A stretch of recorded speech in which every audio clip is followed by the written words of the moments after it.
name's Sergeant Ellis. I'm the road patrol supervisor. You want to speak to the supervisor? I was wondering, when you was outside the gas station when they drove away, right? Yes. How come we didn't have a conversation then? Because you were already in the back of a patrol car and we needed to get you out of there as quick as possible. And that's what we came up with? That's what happened. Okay. Whenever there's a situation like that, we try to clear the area as quick as possible. Because? Because there's a large group of people there and it could turn dangerous. They was peaceful. We were peacefully assembled. At that point. Well, the officer had been there for 15 minutes writing a ticket. The transport. This is where it gets genuinely uncomfortable to watch. So now we're in the patrol vehicle, and Deputy Canreg is attempting what looks like damage control. She's being relatively professional here, I'll give her that. But listen to what she says when SAP asks why they couldn't just have a conversation at the scene. Her answer? You were already in the back of a patrol car, and we needed to get you out of there as quick as possible.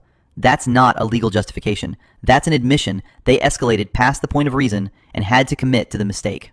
And then we arrive at the detention facility. And here's what should concern every single person watching. The officer at intake says, put him in a cell until he wants to give you a name. Under the Fourth Amendment, you cannot indefinitely detain someone as punishment for exercising their Fifth Amendment right to remain silent. These rights work together. They don't cancel each other out. Now, I should note, I'm not a practicing attorney, but from my understanding of custodial procedure, there are specific protocols for booking. Florida law requires certain identification processes, but using a jail cell as a coercive tool to extract cooperation, that raises serious due process concerns under the 14th Amendment. What strikes me most is SAP asking to speak with a supervisor again. This is now his second formal request for supervisory review. The right to seek oversight during detention isn't just courtesy, it's a procedural safeguard. And when that supervisor finally appears, what does he offer? No explanation of charges, no clarification of process, just deflection. Warren Sapp spent 15 years in professional football, where accountability and chain of command actually meant something.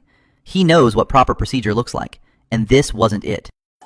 Well, the officer was screaming for backup too, so we went. I got that part, so now, with my situation. You asked to speak to the supervisor, so I'm here. What would you like to know?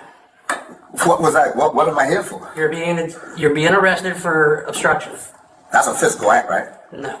It's impeding an investigation. It could be physical, it could be refusing to leave, it could be continuing to interject yourself into an investigation that's being done on a separate situation. Wasn't an investigation, it was a ticket being written, right? It was a traffic investigation. So, after you hand the person the ticket, the traffic stop is effectively over? Well, the deputy was still talking. No, I was asking, after you hand the ticket to the man, is effectively over? The stop is over? It depends. I'm asking. If the ticket is being explained to the individual who has the physical ticket in his hands, then no, it's not good. Why are you folding it up? Mr. Sapp, I'm not going to argue with you. No, definitely not going to argue with you. You'll have your day in court. I understand that. So. Oh, no, because I just had my rights violated. Your officer said to me, do you want to go to jail? First thing he said out of his mouth to me. I said, excuse me? What's your name? So I laughed. Because I do have the right to remain silent, right? I have the right, Fourth and Fifth Amendment, right? Yes, you absolutely have the right to remain silent. But you don't have the right to interject yourself into an investigation. I wasn't in the traffic stop. The traffic stop was over. The traffic stop was still being conducted. The traffic stop was over. She hadn't handed him the ticket. I said to the other officer that didn't arrest me, I said, how fast was he going? He said, I don't know, it's not my stop. I said, you know what, it's right. So I walked over and looked at the ticket because the lady said that he was doing double the speed limit. And I was like, that's pretty fast. I didn't think he was going that fast just then. And he wasn't going double. So I just asked, I was like, we just want you to be factual, man. You have the speed like that. There's no reason to say the man was going double when he wasn't. And that's when I got his attention. You shut up. I don't have my First Amendment right is free speech and doesn't work in Okeechobee.